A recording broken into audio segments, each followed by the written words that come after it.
कौन एबे प्रथम वचन मागेबी कथा दब तो? हाँ हाँ माग मु निश्चय देवी।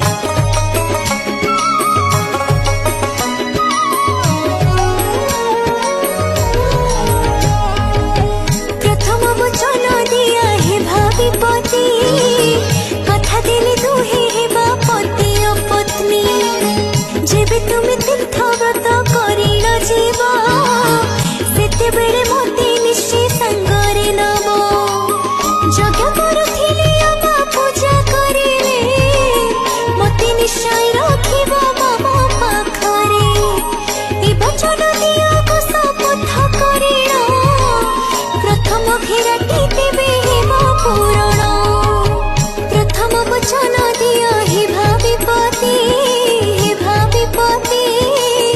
कथा दिले तू हे पति और पत्नी हेबा पति और पत्नी